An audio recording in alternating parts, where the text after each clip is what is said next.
Well, good afternoon, everybody, and welcome to the next instalment in Inspirability, where Airability is working hard to try and keep aviation in our lives, both within the aviation, flying, and within the disability community.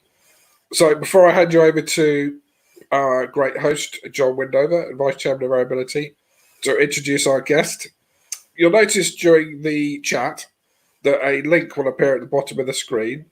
That's to Just Giving Airability to our virtual Airability campaign. So we're fighting for survival like many charities. So if you enjoyed today, please do go to the Just Giving page and consider making a small donation. We'd really appreciate it because it really makes a difference. So without further ado, let me introduce you to John. Hi, John. How are you doing? Yeah, very good, thanks. Good afternoon, everybody. Another sunny day when we can't fly, although we can do maintenance flights. So depending on the interpretation of the rules and the need for your aeroplane to fly, I'm sure there's some of you that have had the chance to aviate, which is good.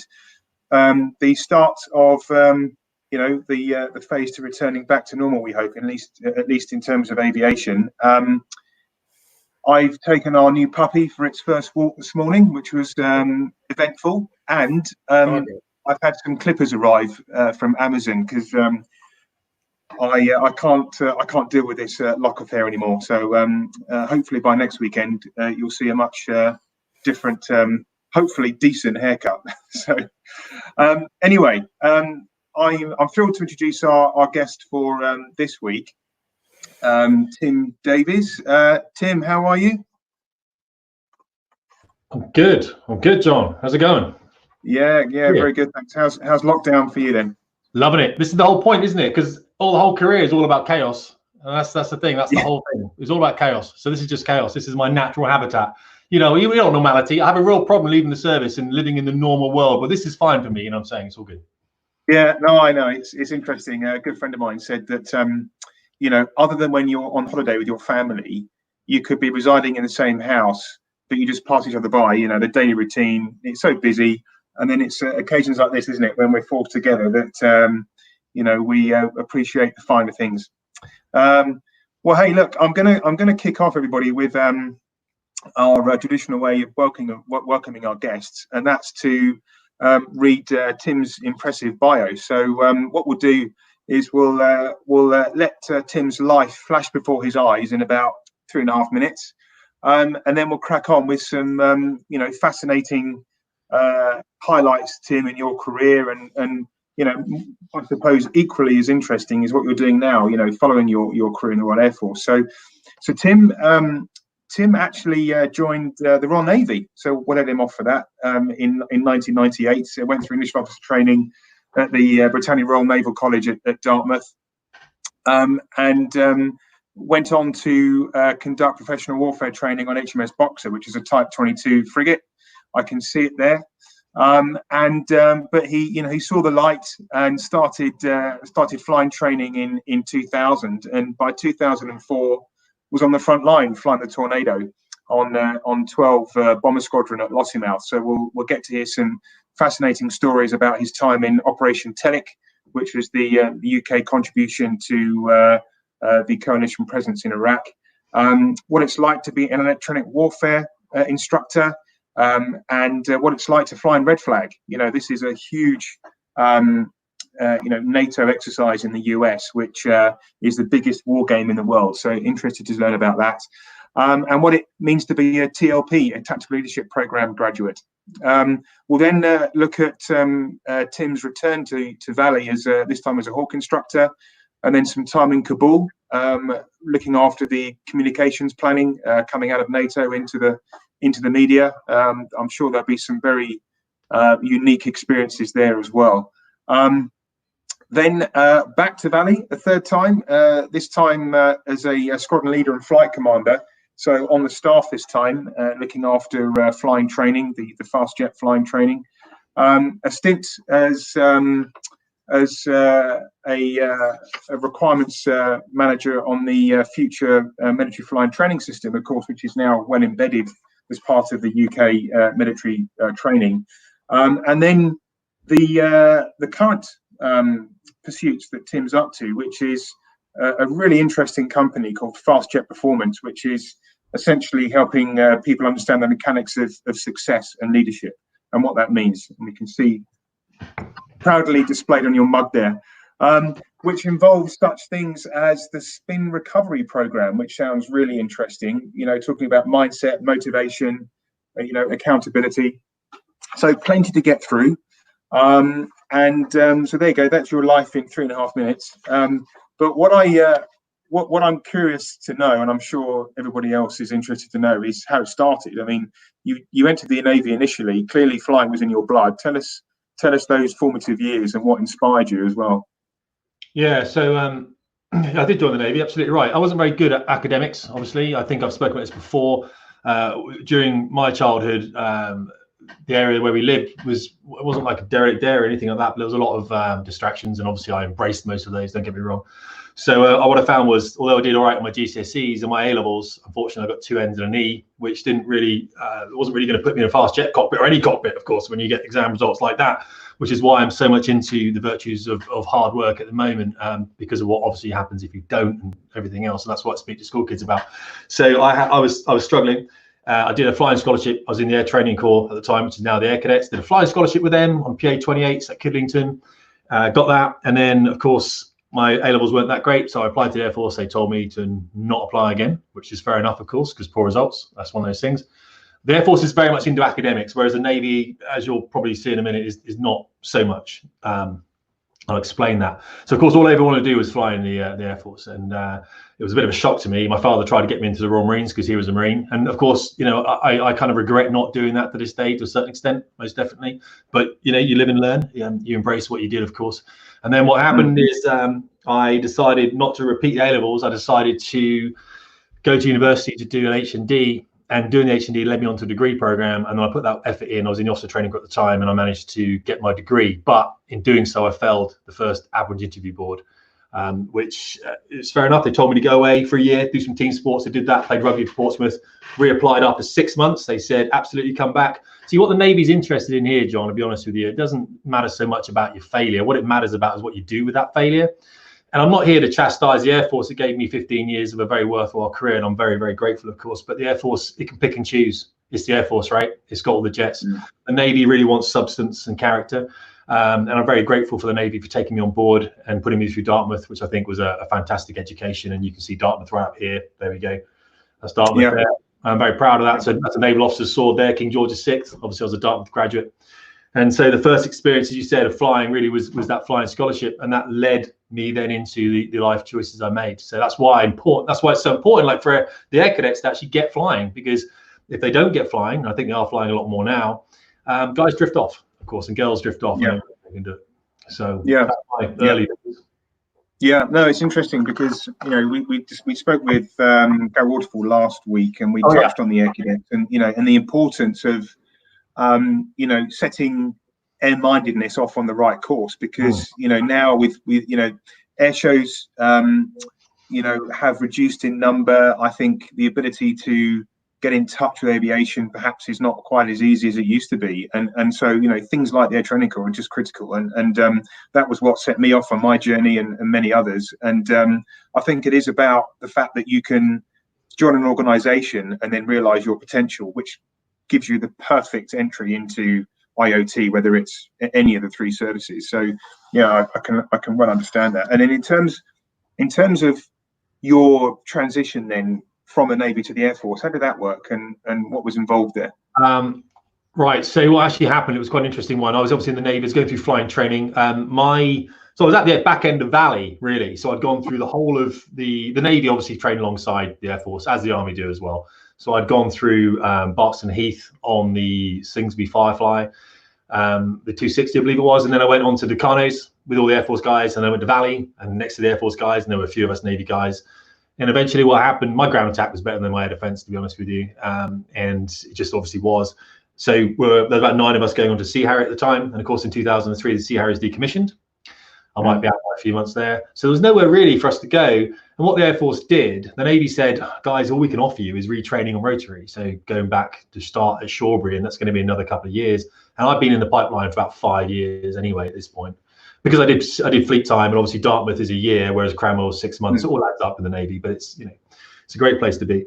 Whereas the Air Force turned around and said, look, we've spoken to the Navy, and obviously we've gone, you've gone through our training system. It'd be very easy for you to put another pair of stripes on your shoulder and come across if you guys really want to do that. And of course, it's not like it used to be where you're on the front line at 21, 22. You're on the front line now, late 20s at best, if not early 30s. There's family considerations. So we went across. We were pretty much given what aircraft wanted to fly. I wanted to fly the GR, the big jet up there. Oh, come on, here we go. This is so hard. There we are, the big GR, big GR4. And the Air Force said, absolutely, by all means, come across. Now, the man that took me across from the Navy to the Air Force is a guy called Mike Wigston, who's now the Chief of Air Staff, of course, who I still speak to, and he's a great guy. And he happened to be my boss on 12. So the first squadron I went to when I left Valley, went through 15 Squadron on the Operational Conversion Unit. I was then sent out to a squadron called 12 Squadron. And eventually, after a couple of bosses, Mike Wigston became the boss on that squadron. He was the guy that took me from the Navy. Right. So that's how we transitioned across. And I did the whole of the OCU as a naval officer. And at the very end, in the bar, someone handed me some Air Force stripes, and I took the Navy ones off, but the Air Force ones on.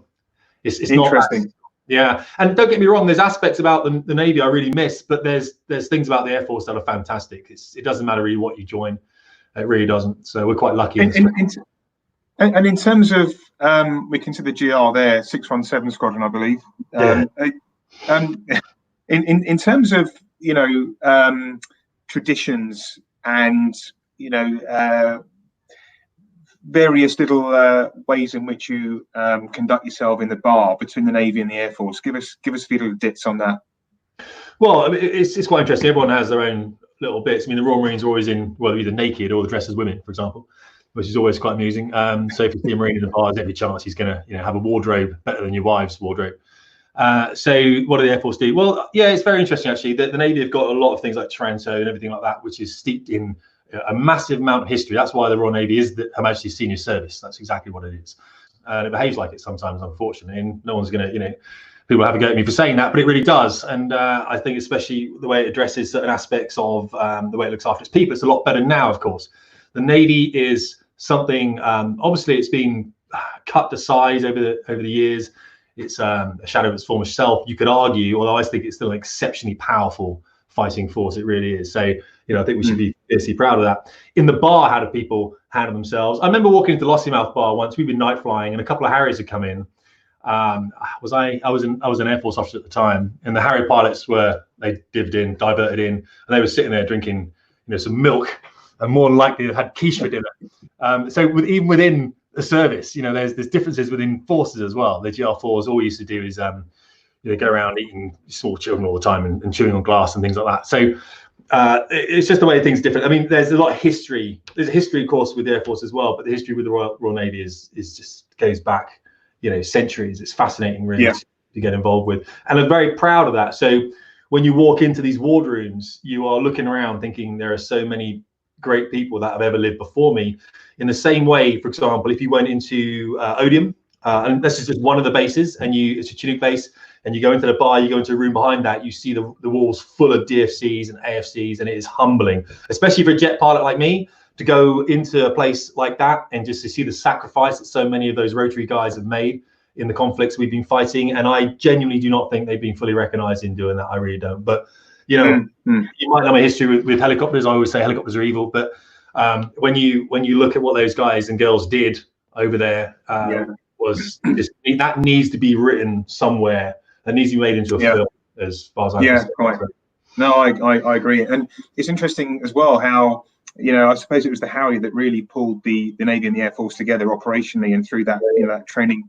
And the F-35 is no different. And, it's really good to see the Fleet Air Arm flexing its muscles this time as we move into the 21st century, with that, with albeit a 10-year gap, I think it was ish, between Harrier and F-35. So no, that's great to see, and some good stories there. So you moved on to the Tornado, and I know we've got some pictures and some video to put up. So tell us about the first impressions of the aircraft. I mean, obviously it's an aircraft you knew about, it had been in service for a while. Your first impressions when you walked into it, your first flight. I mean, give us some perspective. The thing about the Tornado is it was the community of people, really, and so you knew you had some really heroic figures in that community. And I'm fortunate that some of those guys from the first Gulf War, I still keep, I'm still in contact with and stuff, whether it's because of fast jet performance or not. I've done a bit of work with them, had a bit of food and that kind of stuff, and they're great people. But the community, those guys were there 12 years before I even flew the jet, doing the first Gulf War. So you realize you're walking into something bigger than yourself. I mean, look at the size of that airplane right now. It's huge, right? It's a swing wing messenger of death. If you see that thing pointing at you, death isn't that far away. And when David Cameron was always, whenever David Cameron was in trouble, he'd always say, where are my tornadoes? That was the first thing he said, because all he's got to do is drop these things in country somewhere. And it's what time it is. It's game on. Things are going to happen. There you go. The classic example. So it was a very powerful. It was a very powerful tool for leveraging, foreign policy. In the same way, of course, that the Typhoon is and the F-35 will be very soon, of course. But this thing was at war the whole time of its life. It just never had a break. So it had huge respect, not only the aircrew, but obviously from the engineers as well, who I still keep in contact with the engineers from the squadrons I was on today. She's a brute of an airplane. She really is. And it was just great to work with something like that. And I wrote some essays about this as well, about time and ops and things like that over Iraq and things like this. I mean, I liked being in an airplane with a weapons officer. You speak to a single seat guy, they're not interested in that. That's absolutely fine. I completely get it. When I was on the Hawk with students, you're in the airplane by yourself. It's boring, it's tedious, there's nothing to do, there's no one to chat to. And at least when you're doing flag or something, one of the big exercises, you've got this guy in the back that you can trade off some ideas, or a girl. We had a lot of navs, a lot of weapons systems officers on this squadron I was on that were women. So, and I had a woman first time I went to Iraq as well in my jet. So you've got this great asset there, both of you, that you can really work through a problem and you can divide responsibilities. So the first, I can't remember the first trip on the big jet. I was probably hanging off the tailplane, mostly not knowing what the hell was going on. But I remember the crew solo we used to go on. So halfway through the course, I think I stopped doing it now. There was a guy on the course. People who were with me on the course will know who this guy is. He's a great guy. He's a good friend of mine, still serving actually. He's one of the boys, doing very well. He was a nav. First time you meet navs, of course, is when you rock up at Lossie. All the navs have been through their own training. You've never met them before. All the pilots, heroes have been through their own training. They've never met us either. And then you get to Lossie and you're blended on a course. And you had this crew solo where you went off and you tried to, attack some targets around Scotland together. And ours went horrendously badly, in fact. So they used it as an example of what not to do. So did you have a formed crew? I mean, did you operate as a team, throughout a period of time, or would you just get rostered with a different backseater? I mean, how did you, how did you manage each other as a crew, and how long did you stay as a pair? Yeah, the fundamental problem. How do you manage two alpha personalities in the same small cockpit? On the OCU, you fly with staff pilots or staff navigators. That's on 15 Squadron where you learn to fly the airplane, the Operation Conversion Unit. There was this trip in the middle, this crew solo, where you do get put together with a student, student pilot, student nav, and that's where the chance of death is very high, as we found out. But so when you get onto a squadron, though, you're not crewed at all. You're crewed for operational theatres of conflict normally. But on the squadron, you're not crewed with anyone at all. It's right. You get allocated, and of course, the reason you get allocated someone different each time is to get used to different personalities, to get used to working through standard operating procedures, which is doing the same thing every time and being respectful of that, of course, and trusting in these procedures or adjusting them if they work. But also, I flew with very senior navs when I first joined the squadron. The boss was a nav, so then he'd fly with the young pilots straight away to make sure they were okay. And then you end up flying, as you progress, you fly with the very junior navs. And of course, I'm calling them navigators because they were when I first started. They're now weapons system officers. They were. Yeah. And so you end up being, very competent. I end up as a 4-ship leader, electronic warfare instructor, and on one of the largest strike squadrons in the Royal Air Force. And of course, you then, you work with these young guys and young girls coming in, and you build them at the same time. And that's the great thing about it. You have to get on with everyone. I never had ever had an argument in the airplane ever. Seriously, I tried on one unprofessional occasion on TLP, and I remember that guy was such a professional that he didn't let it stop his work routine. So we got some great people in the service. Really. And tell us about Operation Telic. I mean, that is something that we all will have heard of. Give us some perspective, Tim, on, well, first of all, what was Telic? What was the objective? And I'm sure that you'll carry with you forever memories of those days. Give us an understanding of what it's like, to face an operational mission in that aircraft, something you've been training for your career, and then to step to the aircraft knowing this is it, this is real? Yeah, so it's around about 2005. We were one of the first squadrons out there, in fact, into IUD. It's not just the squadron that goes out, by the way. I think you saw a 617 jet there in that picture. That's part of what was, I think, called the Gold Fleet. So there were war jets within the jets that were more suitable for that theatre. You just take them from whatever squadron you can, but you also take people. So when we went out there, I think we probably had a couple of pilots from 14 or from 6 foot or something like that accompanied us out there because of their experience levels, which is great to have. And of course, we guest on their squadron as well. It's called guesting. So when they went out there, they might say, look, we're a nav down, or we need a senior guy to come out, and so you might go out there and do some more. But I remember it was all about the UN resolution, wasn't it? And this whole story about the fact we were using the same one from the early 90s. I never believed that. Most of the squadron didn't believe that. We had a lawyer, a solicitor, or some legal team representative come up who sat in front of us and said, look, if you put ordnance, if you drop bombs in effect on the battlefield, there's every chance you end up in a court of law, because we can't sanction this at the moment because this resolution, we don't know whether it's going to be legal or not. So, heroes we went anyway. And of course, the great thing about doing so, I remember a lot of the squadron were like, this is aimed at kids as well, right? This program. Yeah. So yeah, everybody. Yeah. It's all good. Let's be honest about this. A lot of us on the squadron, before we actually went, people didn't think it was a valid theatre to go to be honest with you, because when you send a tornado squadron, you are sending death and destruction. It's like sending the parachute regiment onto peacekeeping. Good luck with that, by the way. You know what I mean? Because those guys are not designed for that. Just their professionalism means that they can do it as well, but they're not designed for peacekeeping. The parachute regiment, that's not, you send the parachute regiment to do an exceptional amount of killing and destruction. In the same way that when that jet turns up and you see that looking down at you on a 20-degree dive profile, death is going to come pretty soon to you. So you need to know that when you're sending this thing into theatre, your operators, your aircrew in that thing have the confidence of the government. And of course we didn't. When we got to theatre, that was the end of that. We're there to do a job. Arguments are finished. It's not about that anymore. It's about doing that job. Our theatre wasn't that kinetic though, so we didn't do much dropping of munitions. I think that came later on. We pretty much did a lot of reconnaissance work, unfortunately, and we did a lot of making sure the main supply routes were clear at the time. So I think we're out over Christmas as well, which is always good, isn't it? But and talking of, talking of preparation, clearly you're not going to be put into that environment in that kind of platform without the preparation. And of course, that leads nicely on to red flag. Now, I'm sure some of our aviation aficionados listening will know what red flag is. Others will never have heard of it. So give us an understanding of what it is, why it's put on every year, and what you get out of it.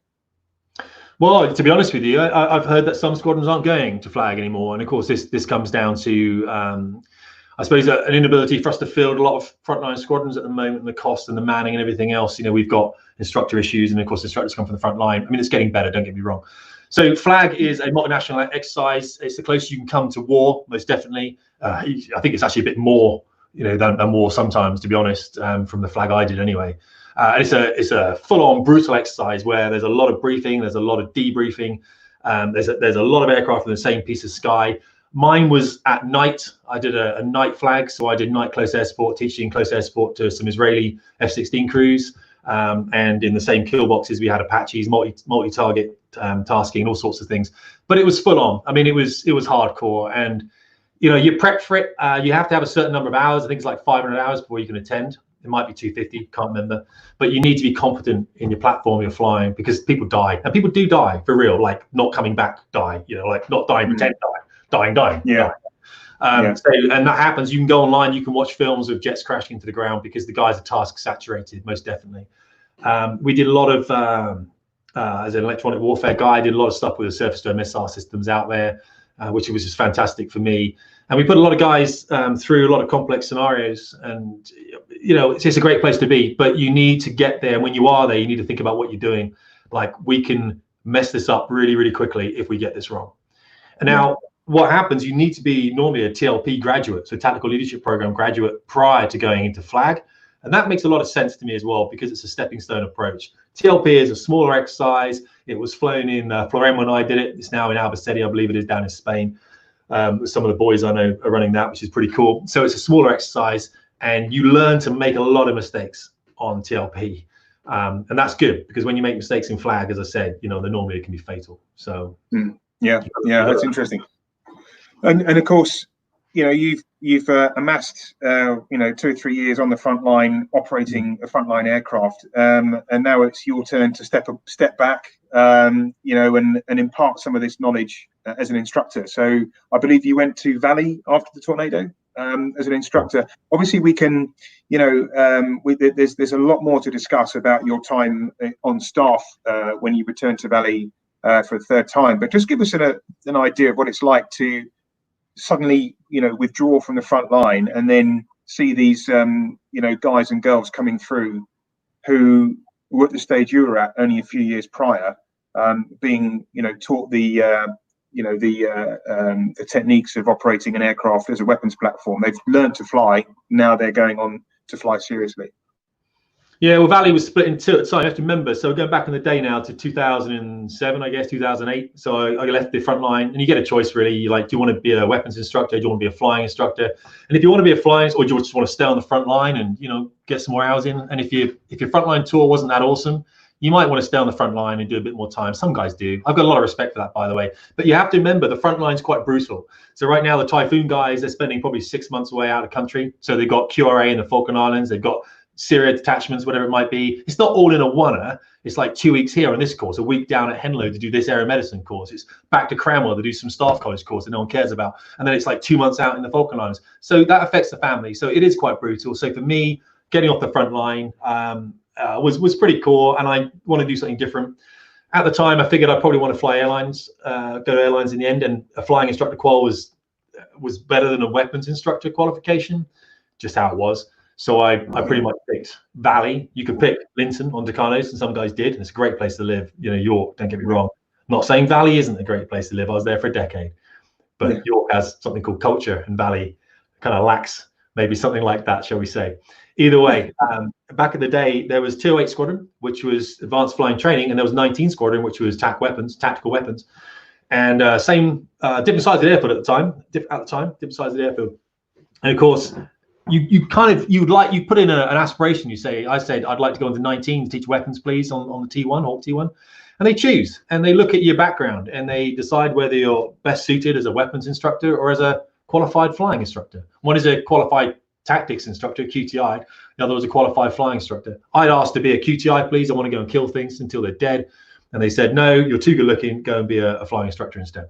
So I went to 208 Squadron with some bosses who were some fantastic personalities. And to be honest with you, when Valley is the last stage in the fast jet flying training pipeline. So they do come on to 208 Squadron and they do advanced flying training. So they're still learning to fly a fast jet on 208 Squadron.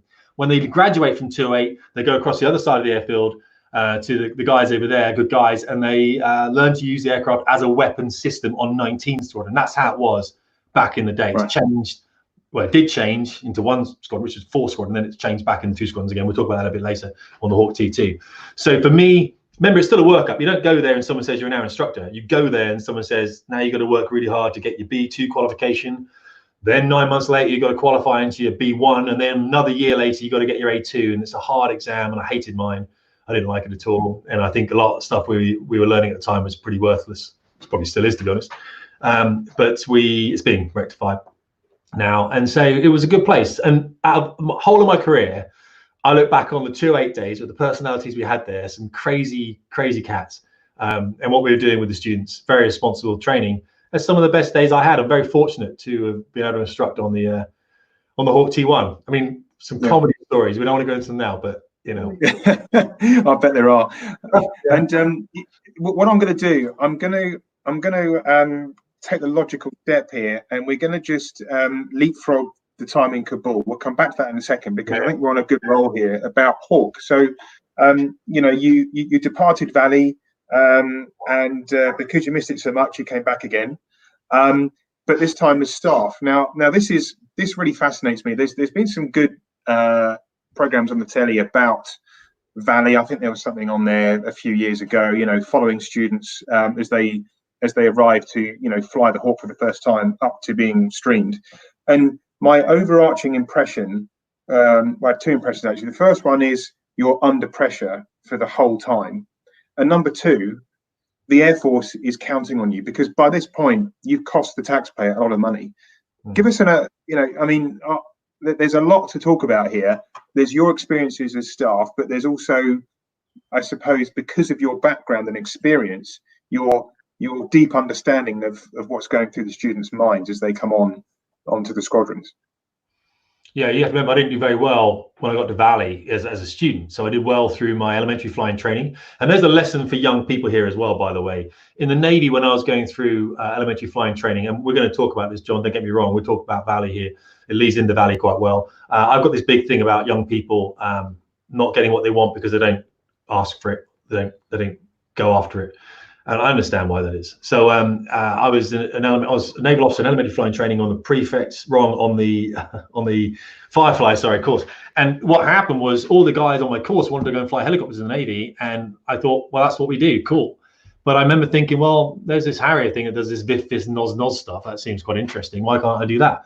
Of course, all your mates tell you not to. They're like, dude, come fly helicopters, it's gonna be awesome. Okay, great. And then one day I walked to the commander's office, and I kind of knocked on his door, and I said, a lovely guy, by the way. I said, look, this whole kind of Harrier thing that's kind of got me a bit. I don't know much about it, and everyone's talking to me about flying helicopters, and I'm not too sure. I want to fly helicopters, of course I do. You know, I joined the Navy to fly helicopters, but this whole kind of jet thing, I'm interested. Do you know anything about it? He said, oh yeah, cool, yeah. He's you fly jets. You just go through this jets thing, and you go and do more training. It takes ages, but eventually, you know, if you're lucky and you pass everything, you get to fly jets, and that's what you do. He says, do you want to fly jets? I said, well, I'd like to have a go at it. He said, okay, cool, I'll put you through the jets. It was that simple, John. I'm not even joking. I wasn't the best in my course necessarily. I was doing all right, but no one else knocked on that door. He had to put someone on the jets. No one else went to him and asked him. So that's what I say to young people now. I'm like, come on, don't expect people are going to give you stuff if they don't even know you want it. Yeah, you've got to want it. You've got to tell people you want it. Stop being so embarrassed. Get after it. Get it done. Do the work, and then you can go and take what you're going to work hard for. But so I did well on EFT. I did well on the Tucano as well. Got to Valley, and 208 Squadron was. Initial part was all right, but then it just, I just found it hard. I found the navigating hard. Why wouldn't you with a clock and a stopwatch in poor weather over Valley? Of course it's hard. You're traveling at 7 miles a minute. It's hard. And the mountains move around, everything, but it's difficult. So I didn't do that well on 208, and on 19, I didn't do that well in air combat. I did well on the ground attack. So because I'd struggled a bit, I was well aware. And the OCU, by the way, was fine for me. It was like a drop down. It was brilliant. Everyone there was all about you being on the front line with them. There was such a togetherness, and there is towards the back end of 19 as well. But on the front line, there really was on the OCU this real kind of, we want these guys on board. They've come this far, So when I got back into as an instructor on 208 Squadron as a flight lieutenant, and of course it's a hard course as well, the QFI course in Central Flying School is a hard course. But I'd kind of learned about failure then. I'd learned about failure being that first attempt in learning, and it's not about the fact you fail, it's what you do after you fail. A lot of people, this is why when the Navy rejected me the first time, and I went back a second time after 6 months, even though they said come back after a year, I phoned them after 6 months. My dad said give him a call. I gave him a call, and they said we wanted to see whether you come back. That's the genuine truth. They said, you did all right the first time. We wanted to see how keen you were, because you talked about the course a lot. And you were the officer training course, so you didn't show any interest in the Navy. So we wanted to make sure you had some interest. So I'm a big fan of that. So I realized it in flying training, and I realized as an instructor is you're going to fail trips. I can fail one of my instructors on any trip. I can genuinely, and the instructor will say the same thing. They can fail themselves. If they go out, fly a sortie somewhere by themselves, they could come back and say, I would fail that trip. Because as you know, when you fly, there's always something you could do better. There's always, there's something you missed. It's just what it is. It's what it is. So, first attempt in learning, that's what I say fail is, and that's what sorry, I was going to say it's integrity, isn't it? And it's the pursuit of excellence. I mean, if you've got I think you need personal standards, and I think you also want to pursue the standard of those of your cohort that are around you on the course. I think I'm sure you must have come together. People would have come together for you, or you for others, when you identify people who are struggling, and I think that's great to see, and as staff, you're now you're now back at Valley, and you're seeing this and predicting this in terms of what you see with your students on the ground and in the cockpit. As staff, what measures did you have in place to pick up someone who's struggling, who, this is their entire dream, they're under pressure, they've got it, in them somewhere. What did you do as staff to help them? Ultimately, it's up to them, right? But what did you do to try and support them? So, I mean, I've written essays about this. I've written essays about literally failing people who have never failed before. All right. And the airline guys and the training captains have a big go at me about this, and I understand that. But the airline guys aren't sending people into, you know, North Syria to refuel at night and get shot at. It's a different thing. It just is. It's one of those things. I'm not hating on the airline guys. It's just saying it's a different kind of failure when you fail an ATPL exam and you can retake it. It's different when you fail a sortie and I've got to send you back up again the following day, and you failed it and you were unsafe and there's every chance you're not going to come back. That's the responsibility on me. You know, I'm the guy that's going to have to go and speak to the family and say, I'm sorry, I sent your kid back up. I sent your young person back up, whatever. And unfortunately didn't come back, you know? So you do have to, you have to recognize that sometimes the end of the road is there. The person's come this long, this far, it is their dream. I wrote an essay about when pilots cry, I think it was, when fighter pilots cry. And it was women and the end of vertical ambition is what I called it. And I got a lot of spears for that, mainly from men, by the way, because that's how it works, isn't it? When a middle-aged white guy talks about women, you're going to get spears. You know, how dare we have an opinion, right? But that's just how it is, unfortunately. And I'm a big advocate for pushing women into aviation. I wrote the essay about it because women sometimes cried in debriefs and men cried in debriefs too. That's what I'm trying to get across. Women are more emotional. Okay, that's just how it is. Women understand a lot more about their emotions than men do. Men can sort of bury them and go back to their cabins at night, and then the tears come. But you got to understand that when you stop someone flying, the tears they're shedding. When you say this is the end, guys, I'm not being funny. I'm going to take you. I'm going to try and do everything I can to get you onto a helicopter or to a multi-engine operational conversion unit so you can carry on flying, because you know you are up here in flying training right now. The problem is the tears that come from them then are not tears of my whole dream is gone. It's tears of I haven't got to do that again in the morning. You know, it's a relief. It's like, oh, this is over now. This has been dragging on, and it does drag on for a long time. So we're very respectful of individuals. We give them time off if time is needed. As OC standards on 4 Squadron, eventually, I'd probably be the last guy they flew with, which you know, I'm kind of very blessed for that, to be that guy that can be in that cockpit with them the last time they're going to fly a jet, and can be that guy that stands in front of them and says, look, we're not going to go any further today. This is going to be the end now. You know, we're going to do everything we can to put you on something where your abilities are more suited. And you're going to do very, very well at that. And they do. They ace the operational conversion unit. They get put back on, and they phone up later and they're like, this is so much more comfortable. I've got time for family life now. I can do things other than just study. So there's a balance here, John, of, you know, doing the right thing and balancing expectation.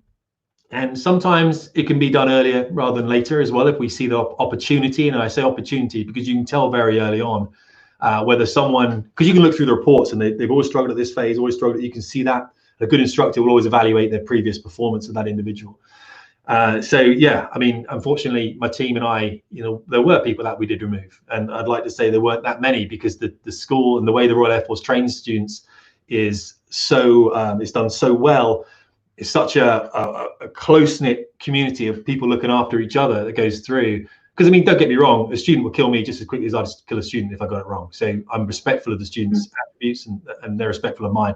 So it's done very well all stages of flying training. So I was very lucky at the very end of flying training that the majority of the people that weren't going to succeed had been removed prior to actually coming to the flight school that I was on.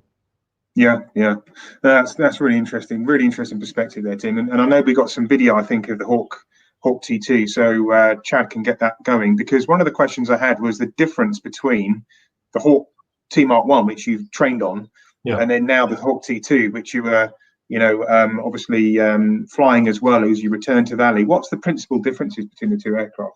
Well, the T1, I was an instructor on the T1 as well. So when I went back to Valley 2007, 2008, I did 3 and a bit years on the T1. I went to Kabul, then I came back, and I was going to be a flight commander on a Tornado squadron in Marham, but the Harrier was decommissioned at that time. There were a lot of Harrier mates who they needed a flight commander position, so they went and trained on Tornado. I was out of country. Fair enough. It is what it is. Oh, the TCS it's course 1. Yeah, it's an interesting course. Good people in that course, actually. A lot of these people now are instructors back at Valley themselves, which is fantastic. I think I took about 28 courses through Valley. A lot, too many, to be honest. But and this was the course 1 was the first woman to graduate onto the Typhoon as well. So one of the 4 students on course 1 was a woman. It's a good friend of mine and my wife's, actually. She's a very good person. So on Typhoon now. So the T1 and the T2 are different aircrafts. Yeah, as you can see here, the T2, there's only about 2 or 3 bits that the aircraft share between them. I think the canopy was the same. I think the air brake might be the same, but the rest of the aircraft supposedly is different. BAE Systems will have you know.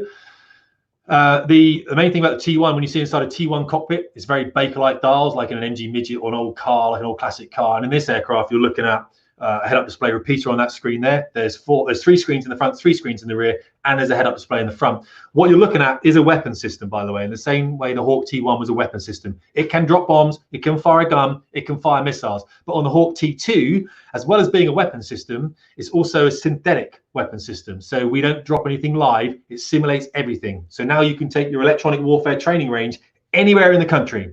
And from the back seat or previous planning that we do before we load the brick into the jet, we can put surface-to-air missile systems all over the place. And we can, as the student flies into them, the student can't see them, they start activating on their synthetic radar warning receiver, and then they have to action maneuvers to defeat those missiles. And if they fly the correct maneuvers, the missiles are defeated because they put out synthetic chaff and synthetic flares. They fight the threat they can see in the same way that the missiles, this is Queen Elizabeth's fly past, which I was in as well. I'm on this side of that, to be honest with you. That was on T1s and T2s. It's quite an impressive display. I think it's 28 aircraft in there. There you go. Yeah. Was that Riyadh Farmer or something? I can't remember now. It all blends into one. It was Riyadh, I think it was. So the T1, as I said, is a very mandrolic aeroplane. It's exactly the same as T2, but everything is dials and switches and things like this. Whereas there's multi-function displays on the T2. And again, we can tell when they drop the bomb down at the range down at Pembury, we can tell whether it was be a hit or not from the airplane would tell us. It's a very capable system. And so in terms of the great British taxpayer and value for money for the Air Force, I suppose it's brilliant because a lot of training can be done without the need for additional external training services, synthetic radar, synthetic missiles. I mean, that's a really interesting journey the Air Force has taken, and the 5th generation Air Force are moving towards, or at least 5th generation platforms of the F-35. I mean, I've heard some incredible statistics about how pilots can be trained in the synthetic environment so far down the road now, prior to them actually stepping in the jet. I mean, of course, there's no 2-seat F-35, so it is all in the synthetic world that they learn to fly the aircraft before they step into a real one. So, the T2 I can see is a real bridge between that, previous analog technology, as you say, and into what we see here. So really interesting stuff, Tim, and I'm sure you missed those days. I want to just step very quickly back to Kabul because we all sit in our living rooms, watching the media war as we do nowadays. I mean, it looks like the role you had there was absolutely critical in terms of getting the messages out to the media about what's going on. Give us an understanding of what you're up to then. I mean, this is between your 2 Valley tours, right? So you're out in Kabul. Yeah, you got to take responsibility for your own career. That's another thing people don't seem to realise as well. So I got to the point where I'd done a tour in 2008, and I was a bit burnt out, to be honest. And I phoned the desk officer and said, "Look, give me something else. Put me out of area." I was a big fan. My brother did the same thing. My brother's in the Air Force, and he also would phone up the desk officer and say, "Send me to theatre to do something. We're supposed to be operational here." My brother was in a flying training tour as well on the King Air Cranwell. He was like, "Just send me somewhere. Let's get some stuff done. Let's get some operational theatre time done." So obviously I didn't have a jet I could take, so he sent me out to theatre. I didn't know what I was going to do until I got to Kabul. I was on a 6-month tour. It's a nice break between Valley, separate. I think I was coming back to Valley, by the way. I thought I was going to Marham, to be a tornado guy again with the Marham squadron. And that's what my next posting was going to be. But whilst I was out there, of course, obviously things change, things do change. So when I got to Kabul, I ended up being an individual augmentee with the United States Army in something called strategic communications. And what that meant was that I was responsible for the PR message for the training, so NATO training mission Afghanistan, as opposed to the kinetic war effort under General Petraeus. So my general was called Lieutenant General Caldwell, and I wrote speeches for him. I was quite fortunate. He was a 3-star, an incredible guy. Now, when you meet these American officers, there's such, and they're the same thing with any senior officer, by the way. And I know people will say different services are different people. There's an integrity in senior officers. I fully believe it, and the Americans embody that. And this guy was a shining example of that, most definitely indeed. Lieutenant General Caldwell, he actually brought in social media back in 2007 into the United States Army at risk, because people were already posting on social media. So he said, well, if we're doing it, let's bring it in. And now that message, you know, hopefully we'll get a better message out. And he did. That's why the United States Army doesn't have a recruitment problem today, because of the way that they allow their individuals to message out, something the Royal Air Force does not do very well at the moment, and something the Royal Navy is a lot better at. I think the Army at the moment is pretty bad at it as well, but that's just by the by. So I was in an office with another couple of guys. We had guns all the time because people kept getting killed. How dare they? And we would take stories, good news stories from the Afghan Army and the police force generally, and the Air Force that we were building at the time, and we message those to journalists around the world. And we bring journalists in and we would show them, and we'd be open with it, and we say, look at the good work that's being done here in Kabul by the Afghan military. And I firmly believe that is the truth to this day, by the way. I met some fantastic people out there, and that message went some way to hopefully shortening the length of that conflict. Had no idea about Stratcom. And here's the funny thing, John, as well. One thing the Air Force doesn't do very well is when you have these skills and you're brought back, it doesn't use those skills anymore. It just says, get back in the cockpit, you're done. It's like, I know, I get that, I get it, I understand that, but you know what? I can do some social media stuff on the station. I can run the station Twitter feed. I can, none of that. Not interested. And I think that's a real shame. I think it's a real missed opportunity. And now there's some great Twitter feeds. RF Lossiemouth, Cosford is a great one. Bryce Norton, I'm going to miss some here, but there are some. Valley itself now. Valley itself is a great Twitter feed. It's fun. It's humorous. It's exactly what you should have on Twitter, as opposed to the vitriolic polemics that we see on Twitter. Really good people running really good Twitter feeds on that. And unfortunately, I came back in 2011. That's exactly what we could have done, and we missed an opportunity. But that's pretty much Well, you know, talking of cashing in on experience and, you know, bringing with you skill set. I mean, Fast Jet Performance. Let's focus on Fast Jet Performance. It's a fascinating business. I think it fills a big gap in the market. I've been on your website, Tim. Tell us what the inspiration was and what the company aims to deliver. So I started Fast Jet Performance in 2011. And the reason I started Fast Jet Performance, in fact, it's a bit later now, because I came back from Afghanistan. My father died. It was all a bit hectic. So I started writing about what I felt was a problematic command structure within the middle ranks within the service I was under. And by that, I mean the wing commander, maybe the group captain kind of ranks. I felt there was this huge thing where the guys these men weren't doing the right thing because they didn't want to miss the opportunity of getting an air rank at Air Commodore. So they would do what was politically correct. Now, if you think I'm lying, by the way, go and have a look at Twitter right now and see how many commanders in that rank are standing outside clapping the sky for the NHS. It seems to be, if you're not doing that right now, then there's something wrong with you. Okay, so you could argue that there's a lot of virtue signaling going on, when really my sister's in the NHS. She wants it to stop. She says, look, the nurses, you know, my sister is a psychiatric doctor. She's like, these are professional people that are doing a professional job. You don't want to be called an angel. You don't want to be clapped. As much as that is, it's guys, we're doing a job. So unfortunately, what I tend to see is that, and I started writing about that, and hopefully my writing was about trying to get leadership to lead. I felt leadership was about management at the time, and you have to remember that you're not allowed to do that. Okay, you're not allowed to do the writing I was doing. But I just came from a Stratcom background where I've seen the efficacy of the United States Army doing it, and how great it was for like a young kid from a disadvantaged background in New York City to be standing next to his Abrams M1 tank, of which he was a driver, taking a picture of himself, putting it on his Facebook page, and having like 200 likes, and all his friends going, I'm going to join the Army. That's amazing. You get to drive a tank. That's your own tank. And the guy being so proud, the guy literally celebrating the US Army for the US Army. Now, you can imagine what that does. Okay, the US Army doesn't have to push the message anymore. It's this young kid driving a tank, pushing the message. So I try to bring that back to the Air Force. The Air Force, unfortunately, it's getting better now, of course, because it's allowed people to be empowered to put out that social message to a certain extent. It's still not doing that well. It can do better. Always it can do better. But the Chief Air Staff, I think, now fully understands what's going on. Mike Wigston, as I said, he was a boss of mine, and you can see this now with Project Astra and the other things the Air Force is doing, where it's trying to take into the future. It's just taken a long time. It didn't need to. And so I think Fast Jet Performance for me was writing these essays, getting some response. And I'd write an essay, and I remember finishing it on Sunday and sending it out, thinking Monday's going to be hard. It's going to be a hard day because I'm going to run into the boss. And sometimes I write an essay and someone would send me a text or the boss would phone up and say, can you take that down? Sometimes I would. In fact, I think I only took an essay down once, and that was to correct a paragraph where what I'd written, the figures that I'd used were slightly incorrect by accident, and I corrected them and put it back up again.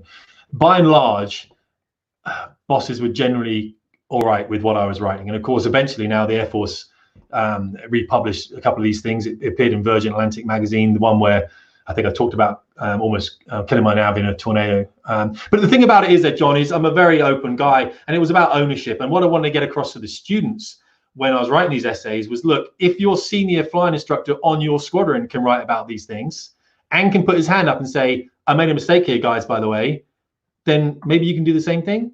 And what we found that started to happen. We had a very great, an awesome French fighter pilot on the squadron at the time. Good friend of mine. I still see him. He lives in the south of France. A great guy. Is one of the few guys that I struggled with in air combat. This guy was really, he knew air combat very well. And I remember one morning he stood up at Met Brief and he put his hand up and said, yesterday, very senior guy. He said, yesterday I made a mistake and I want to talk about it. And he stood in front and he said, this is what I did. This is what happened. And this is what I'm going to do to make sure it doesn't happen again. So the whole squadron all of a sudden, when one of the most senior guys on the squadron here, a guy that's on exchange, doesn't have to say anything. He's just told us he's made a mistake. He's told us what he's done so we can learn from it. And he's also told us what he's going to do to make sure it doesn't happen again. How powerful is that? It doesn't get more powerful than that. And that's what Fast Performance was about. And that's why I go into companies now and I stand there and we talk about, what they're doing, what they can do better, how they can look after their workforce more, how they can empower their workforce more. I think it's a really powerful message, and that's why I drive that through the podcast and the YouTube channel, and obviously the essays I write. So, and I've seen some of those, Tim, and they are fascinating. It makes everybody think. I also noticed the spin recovery courses. Tell me about that, because that is that aimed at the individual or is it aimed at groups? What's it about? Yeah, so spin recovery programs, what I call it. If you go to spinrecovery.com, you'll see exactly what it's about. I'm very open with pricing. At the moment, it's $1,850. I'm dropping that down to just over $1,600 because I'm actually condensing the 12-week course into 10 because it's more powerful that way. I've got an active spin course running at the moment. There's 5 guys on it. They're all guys. They're all executives or business owners. They're people that have reached the point in their lives where they're thinking, what happens next? Spin recovery is people that are going through some kind of transition. It's about mindset, motivation, and group accountability for men who want to take back control. It's now open to men and to women. I wanted to run it as men initially. That was the way I needed it to kind of work out so I could just refine the course. But it's men and women now. And what that does is it makes you accountable for your own actions in a group context. So what we do here, John, and we're a big fan of these things. These are called accountability cards. As you can see, for me, at the very beginning of this course, 40 minutes daily exercise. I want to do that every single day. I'm doing 40, look, no breaks here. I'm there at the moment. We tick these things off. There's another one here I'm running at the moment about no alcohol. Got this one in here. I run another program about alcohol, by the way, if you're interested in that. And these guys are running their own cards and they're accountable to each other. So what that says is, the guy says, I've got one of the guys at the moment. He really wants to start running in the morning. We don't start running in the morning. We start getting out of bed in the morning, and then we get back into bed. And then we get out of bed, and then we get into our shoes. Then we walk around the house, and then we might make a cup of tea. But eventually, 2 or 3 weeks later, whatever, we start running. We've done walking. We've gone to the end of the garden. It's small steps. Small things are going to make the greater good. That's the whole point of the spin recovery program. So it's full on. We use apps, complete communication the whole time. I've had guys from the course texting me here through Slack we're using. And after the course, they go into the Warriors Cave. It's a secret Facebook group. You can't search for it. You can't find them. The only way in there is through Spin Recovery. And now you've got these people that have gone through this 12-week full-on process of 2 meetings a week, which is about 2.5 hours total content, I think it is. But of course, anytime they can get a one-to-one with me if they want to help each other out. They end up in this place. And of course, everyone piles into this cave. And it's a really awesome place to be because, of course, you've all got the same thing in mind. You want to do better for yourself, for your families, in the workplace. And that's exactly what Spin Recovery is for. It's self-esteem, purpose. It's all about negativity and how we feel about ourselves. And it's about integrity as well and identity. So it's exactly what it's about. So it's a very interesting course, mate. I love it. That's why I wrote it, because I wanted to do the same thing when I left the military. Couldn't find one. Wrote it myself. Yeah, great stuff, Tim. And where can people find Faster Performance and Spin Recovery? I guess they can Google it on the web. It's available there. Yeah, so definitely. I mean, Tim at fastitperformance.com is where people write to me normally. Give it out all the time. Obviously, I do a lot with young people at the moment, so I do answer a lot of emails like, Tim, I want to be a fast jet pilot. I'm like, read everything I've written, you know what I mean? But it's all the podcasts.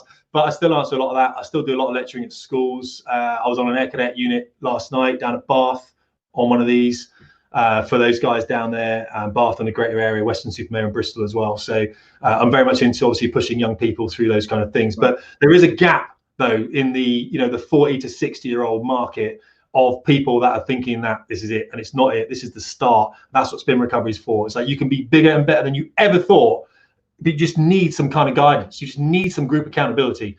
And I do one for alcohol as well. I don't believe in giving up alcohol as an abstinence thing. Fine, if you want to do that or you've done it, it's great. I believe in total control. I've got a course I'm building at the moment now, which is a way of gaining total control, not only of your alcohol consumption, but of your diet and your fitness levels and your relationship as well. I'm building that course. So Tim at Fasted Performance, spinrecovery.com, anything like that, you'll get in contact with me that way. Well, I think you've probably ticked everyone's boxes there, because there's always someone out there who wants to drink a little bit less, eat a bit less, or exercise a bit more. So, well, that's great. Really interesting. Now, in terms of, I can sense a bit of, entrepreneurship here, Tim, and innovation. And that takes us onto the last subject, which is Aerolis. And I hope I've got that pronunciation correct. So I've come across this company in my day job. It sounds absolutely fascinating, really, sort of trailblazing stuff here. And it's putting, the UK aircraft industry back on the map. Tell us about the company and the product that the company produces. Yeah, so Aerolis. Aerolis is an aircraft company who are designing and soon to manufacture a modular flying training aircraft. And what that does by being modular is it reduces the cost of ownership over about 25 years by 30%, which is to do with 85% commonality of parts. All right, it's a bit of a strap line, but that's exactly what it is. And that's been independently verified by an exceptionally expensive report we had that went through an accountancy firm, because you need to do that before you can get any kind of investment. It's not my company, by the way. It belongs to a great guy who's very knowledgeable about the whole aerospace industry, especially Airbus and Boeing. And that's a great picture you got right there, John, because those are the three offerings. One thing that's in common with all these airplanes that you're looking at right now is the fuselage section of all three of those jets is the same thing. The cockpit is the same, the fuselage is the same. What is different, if you take this central jet here, the red bits are different. So the engine nacelle, and a nacelle is what when you climb on your airliner to go on holiday, which is something we used to do obviously before the apocalypse. In that engine nacelle, there is an engine, okay? It hangs beneath the wing. This nacelle and the pattern hangs beneath the actual fuselage itself, okay? It's a non-load bearing structure. The red aircraft there, the advanced trainer, has a nacelle that accommodates two engines. On the left, you've got the basic trainer that has an engine nacelle that accommodates one engine. And you can see the wings on the basic trainer are less swept than on the advanced. It's a very long wing on the basic and a very swept wing on the advanced. And of course, the Red Arrows, who obviously love us lots as they do. And of course, we love the Red Arrows also. We recognize the fact that the aircraft they're flying in is older than the Tyrannosaurus Rex that used to roam the Earth billions of years ago. And they need something a little bit prettier, don't they? So we've obviously used one of our aircraft into the Red Arrows offering there, and as an aggressor as well. So we have a basic aircraft, an advanced trainer, and anything else is called the X variant. It's in the X program. And the idea of these two aircraft is like your PCP for cars. I don't want you to own these anymore. I want you to lease them off me, put them in your airfield. I'll send you some instructors, teach you how to fly them, and then off you go. The key here, though, John, it's not just about aircraft anymore. These aircraft will cover 30% of your syllabus. The other 70% is done synthetically with a variety of synthetic training facilities and simulators, if you will. And the data that comes back is reused into this so that we just enhance the flying training experience, exactly like I'm doing with the spin recovery. Having run it already, I can go, that worked, that didn't, refine it, cost less for people now, make it shorter and more valuable to them. And that's exactly what Aerolis does at every single stage in the project. Is it uses all the data from all the students and all the instructors that fly on this. Anonymize that source, by the way, so it can be used, but there are key metrics that we have.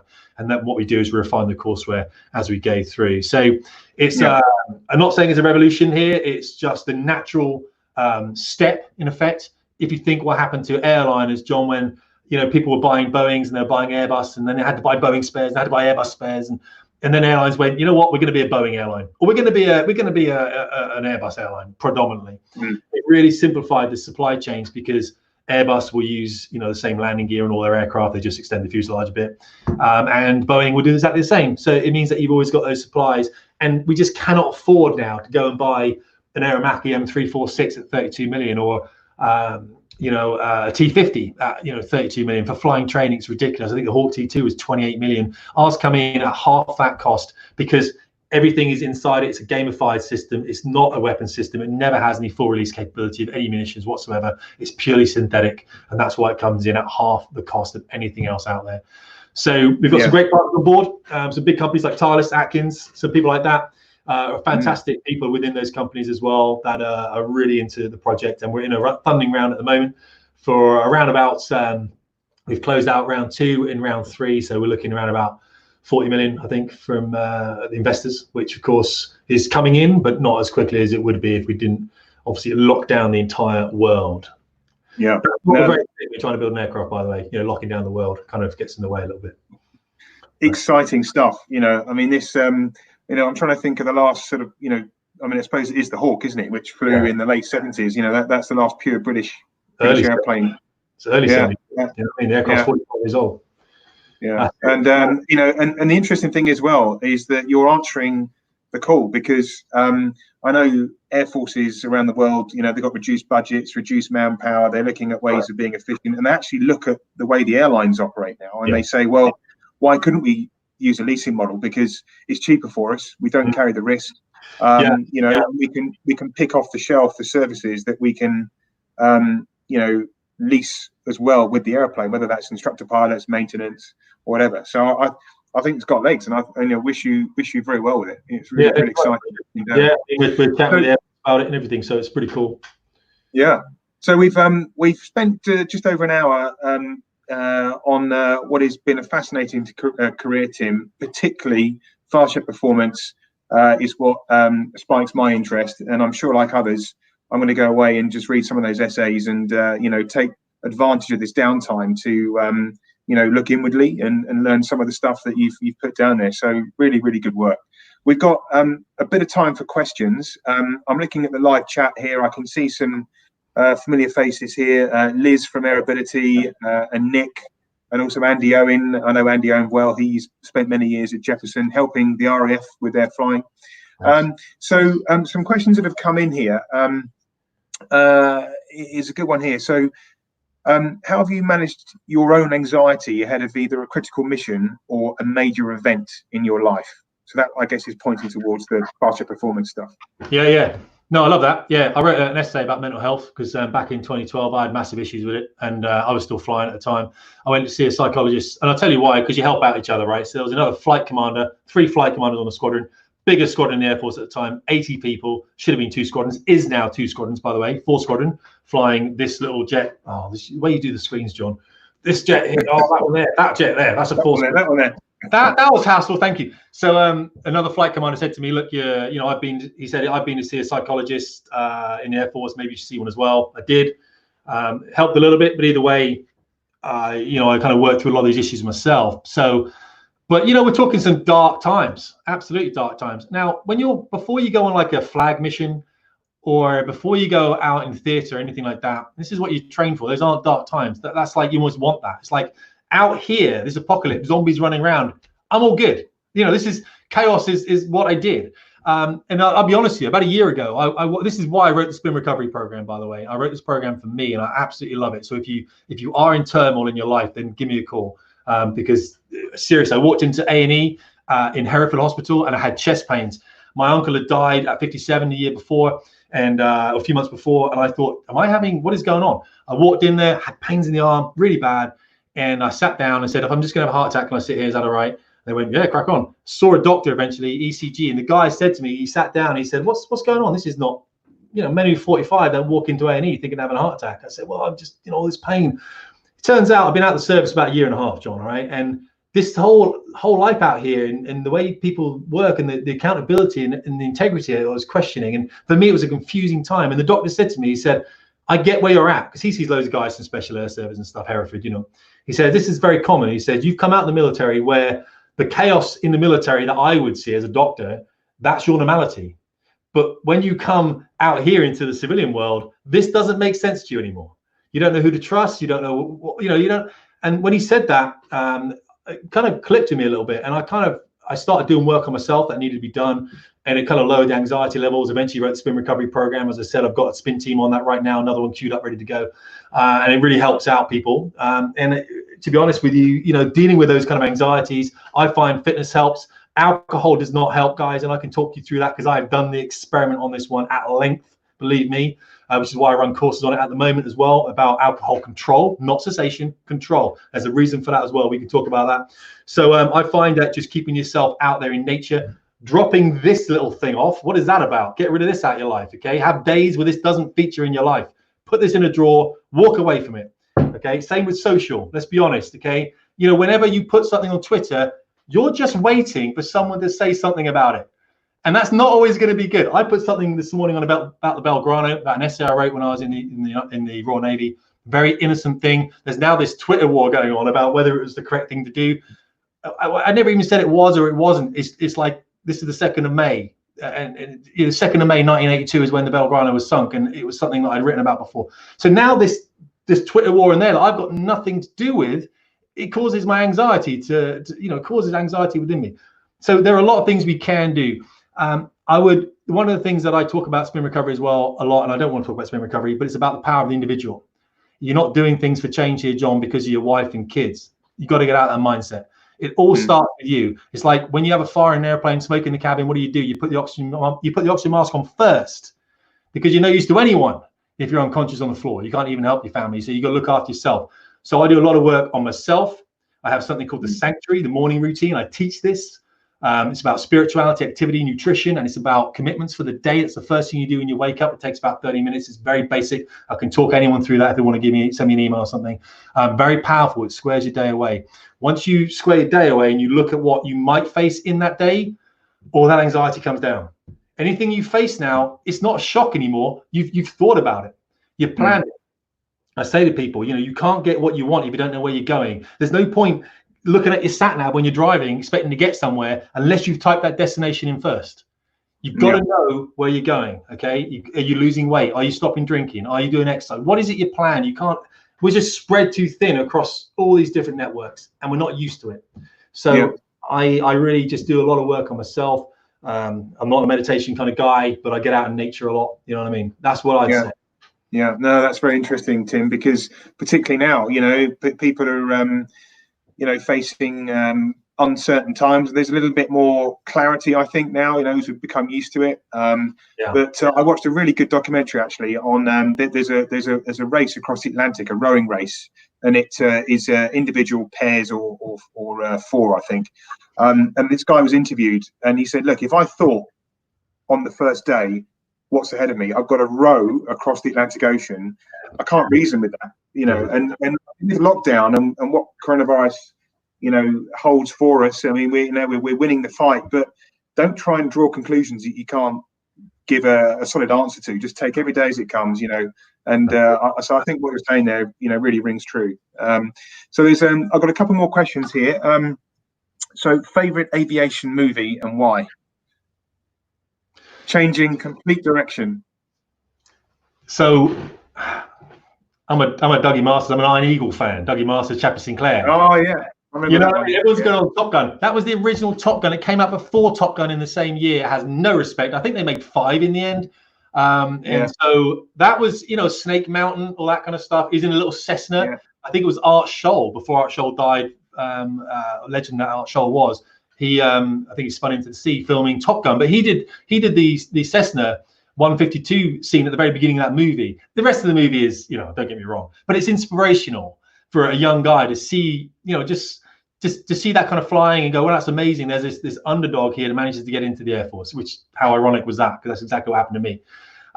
But yeah, I mean, don't get me wrong. We all love Top Gun. We've got our currencies every year. We make sure we have our currencies every year. But to be honest, I think Iron Eagle is the first film I saw. I think that was the most inspirational film for me. Is it the best flying film? I don't know. There's a lot of good movies out there. Flight Intruder, that kind of stuff. Yeah, that's a good one. No, there's a bit I remember in Iron Eagle where he's got his Walkman on his kneeboard and he plays a rock tune, and I just can't remember what it is, AC/DC or something. But anyway, a lot of Queen, isn't it? A lot of Queen in that. Is it Queen? Yeah, Okay. But yeah, that's it. The old walk on the knee thing, which is, of course, is definitely legal to take in an F-16, isn't it? We all know that. So absolutely. So here's the last question. Here we go. What techniques, probably similar to the last question before, what techniques did you use to focus your mind prior to a complex instructional sortie or operational sortie? Okay, yeah, so I've got a PhD student working for me out in the States. She's a lovely woman. She's mid-30s, called Keisha. She does a lot of work on this, and one of the things that she came out with, because she tries to work with me into aerialists as well, especially into fast jet performance, and she's gone through the spin recovery course recently, and she's put her slant on it, which is why now it's open for women as well, because I wanted a woman to edit that course and put her thing into it.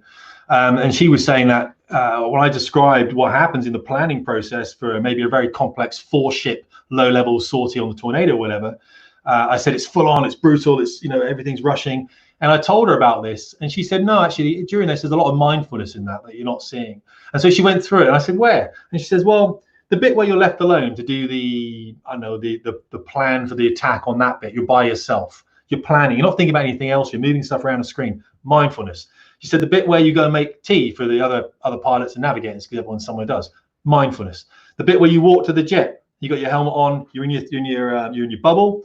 Mindfulness. So there's mindfulness where you're signing out the jet. No one's talking. Everyone's quiet because you're in your bubble. Mindfulness. So there's a lot in there that we don't realize in the planning, in the brief itself, in the actual walk into the airplane, where actually your brain is doing something called associate conditioning. Apart from it's part of what's called the default mode network for the brain, where it's bringing part all these different things. It's putting them all together. That's what meditation does for you, by the way. It just doesn't really work for me. But mindfulness in that kind of sense is built into the plans by accident. So there's nothing really you need to do to prep yourself. Guys will chair fly parts of the sortie, which means I might sit here and go, right now, I've just started the jet up. I'm expecting number 1 to check in on number 3. I'm going to do that. I'm going to put this on. You might do a bit of that. That's covered in the brief anyway. But in general, just the actual planning of itself and the being alone and just saturating yourself with your own task is a really great way. It's just built in of this whole kind of process being quite meditative in itself to get out there. And if you see what I mean, it doesn't sound great, does it? Because unless you were doing it, it's very hard to understand. But yeah, okay, I'll tell you, here I can cure it for right now. Okay, I used to smoke cigarettes. I used to smoke a lot, all right, until my early 30s, whatever. That was brilliant. You finish a plan, you go outside, you have a cigarette. Not doing anything else. So everything in that plan now is just in my head, just kind of forming itself together. That's mindfulness, isn't it? That's a mindful experience. I don't smoke anymore. People don't smoke anymore. We don't have that time where we go out and do nothing. We rush from one Twitter to one Facebook to one YouTube video. We never take time to get outside. So I would say alone time where you're doing nothing at all, or doing a task that doesn't take any kind of mental dexterity. So you go and I've got this thing like raking gravel in my driveway right now because I'm trying to patch up bits that, that's a mind-numbing task, but it's very therapeutic. Yeah, that's really, really interesting stuff, Tim. It really is. And look, that brings us to the end of what has been a really enjoyable time talking with you, Tim. And certainly for me, I think what leaps out is your openness, and your humbleness. I mean, we always strive in the world, don't we, to try and be the best, be first, not appear to be falling behind. But I think until you stare failure in the face and accept failure, I think that's the first course to actually improving, isn't it? And to having that self-fulfillment and self-awareness. So there's a lot of lessons learned there, and we really do appreciate your time, Tim, so thank you. So Mike normally closes off these webcasts, but Mike's had to go, so it just falls for me to say thanks for everybody for tuning in. Please don't forget to go to our Just Giving page and donate what you can.